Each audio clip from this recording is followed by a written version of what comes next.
자, 여기 상황은 사람들이 예수께서 만져주심을 바라고 어린아이들을 데리고 왔습니다. 근데 제자들이 꾸짖습니다. 왜 그랬을까요?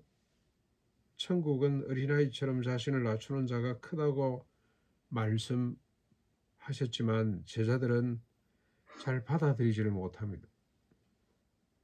조금 전에 말씀하셨잖아요. 조금 전에 누가 크냐 가지고 다툼이 벌어졌을 때 어린아이 하나를 세워놓고 천국은 어린아이처럼 자신을 낮추는 자가 큰 자다. 무사람의 끝이 되어서 무사람을 섬기는 자가 크다. 그랬더니 자기들 상식에 맞지 않고 지금 우리가 그거 하려고 지금까지 따라왔나? 이런 생각이 들어서 상당히 마음이 불편한 것 같습니다. 그러자 어린아이가 왔는데 아이고 이 어린아이처럼 돼야 된다고 했는데 참 귀하지, 이런 반응을 보이는 것이 아니라 오히려 막 꾸짖은 거죠. 저리 가라, 아이들은 가거라 하고 꾸짖었던 모양입니다. 그랬더니 주님께서 노하시며 말씀하십니다. 어린아이들이 오는 것을 용납하고 금하지 말라. 다시 한 번 더 천국은 이런 자들의 것이다라고 이야기를 합니다. 그러면서 어린아이와 같이 천국을 받들지 않는 자, 받아들이지 않는 자는 결코 천국에 들어가지 못한다고 선언을 합니다. 그리고 어린아이들을 안고 안수하시고 축복해 주셨습니다. 일단 우리가 천국은 어떻게 들어가냐? 천국은 자기가 노력해서 들어가는 곳이 아니라 주어지는 거죠. 이미 천국이 시작된 거잖아요. 주님이 이 땅 위에 사역을 시작하면서 천국이 펼쳐지는데 천국은 주어지는 것을 받아들이는 것. 그게 중요한 거죠. 자기가 만들어가는 것이 아니고요. 이미 주님이 시작하신 천국을 수용하는 것, 받드는 것. 이 받든다는 것은 받아들인다는 뜻이거든요. 영접한다, 온 마음을 다해서 받는다, 그런 뜻입니다. 받드는 자가 천국을 누리게 된다는 것입니다. 그래서 어른들은 생각이 많잖아요. 이게 뭔 천국이 이러냐, 뭐 이게 맞나, 저게 맞나, 옳냐 그러냐. 그러나 아이들은 단순하게 받아들이지 않습니까? 산타클로스 할아버지가 왔다 그러면 그걸 그냥 그대로 믿어요. 어른들은 절대 믿지 않습니다. 사람이라는 걸 알고 있습니다만은 어린아이들은 그 사실을 그냥 그 이야기를 그냥 받아들이는 것처럼 천국, 이미 시작된 천국, 천국이 뭐죠? 오른밤 맞고 왼밤 돌려대는 이 천국, 이게 천국이다 그러면 어린아이들은 믿고 받아들이죠. 어른들은 그게 무슨 천국이냐, 그래가지고 어떻게 살란 말이냐, 약자들의 자기 변명에 지나지 않는다. 아이, 악을 악으로 응징해야 되지. 7배나 보복해야 되지. 북한 지금 봐라. 여러분 저 오늘 아침 비행기 소리 들으셨어요? 전투기 소리? 이 새벽에 무슨 전투기가 필요할까요? 계속해서 서로 자극하는 것 같아요. 군인들 참 불쌍하다는 생각이 듭니다. 어느 병장에 있었던 병인지는 모르겠습니다만은 저쪽에서 한 방 쏴면 우리는 7방 쏴고 100방 쏘고, 이게 어른의 논리란 말이죠. 근데 어린아이들은 어떻습니까? 용서하거라, 사랑하거라 그러면 네 하고 돌아서서 또 실수하고 또 반복할지언정 순간적으로 받아들이는, 이게 천국이다. 그런 자들이 천국을 누릴 수가 있고 천국을 소유할 수가 있다고 주님 말씀을 하셨습니다. 사람들이 잘 안 믿었겠죠. 그랬더니 기가 찬 사건 하나가 연이어 벌어졌습니다. 한 사람, 부자 청년이 왔습니다. 마태복음 19장 20절 22절에 보면은 부자라고 해서 부자 청년입니다. 청년.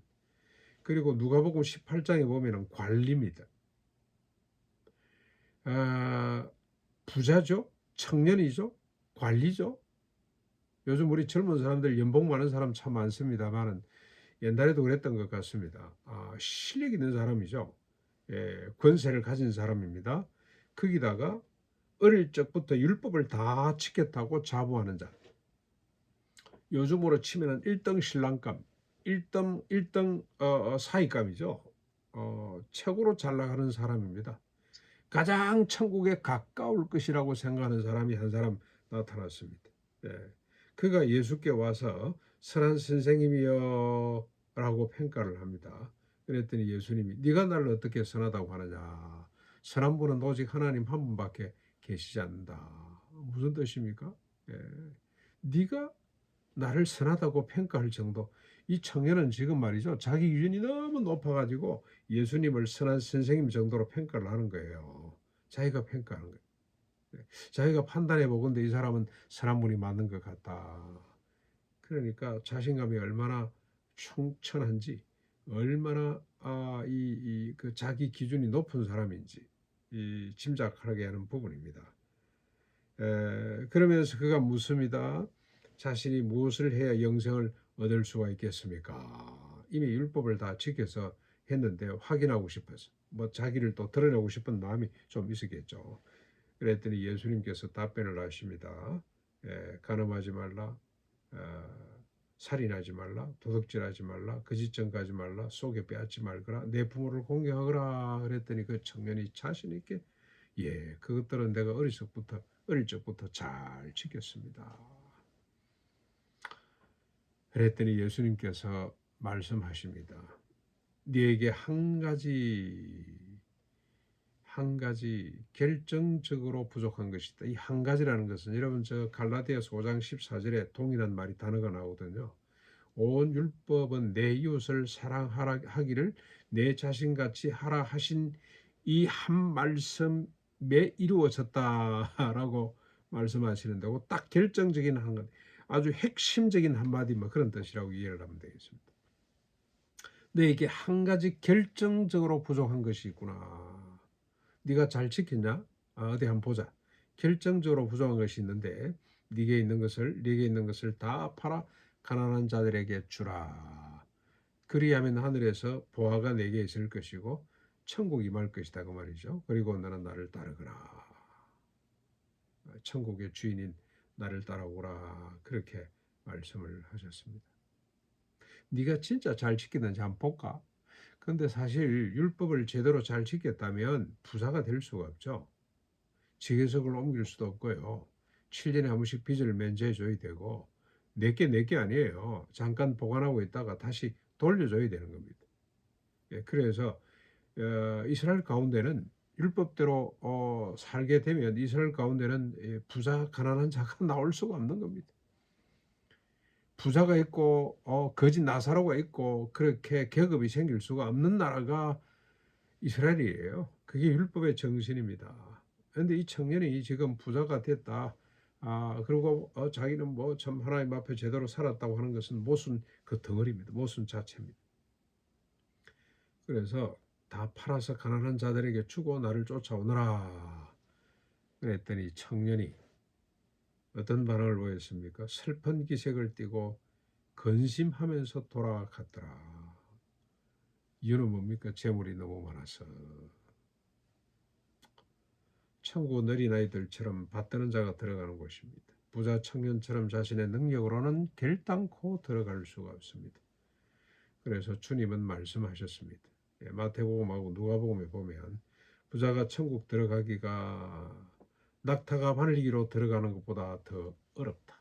차라리 낙타가 바늘기로 들어가는 것이 더 쉽다. 그랬더니 듣고 있던 제자들이 한마디 합니다. 누가 그럼 구원받겠노? 돈 싫어하는 사람 누가 있노? 부자 되기 싫은 사람 누가 있냐? 그런 뜻이죠. 아이 주님 그렇게 말씀하시면 누가 천국 가겠습니까? 당연한 질문입니다. 당연한 저항이죠. 돈 싫어하는 사람 아무도 없잖아요. 그랬더니 주님께서 한 말씀 더 하셨어요. 뭐라 그럽니까? 그래 맞다. 사람으로서는 할 수가 없다.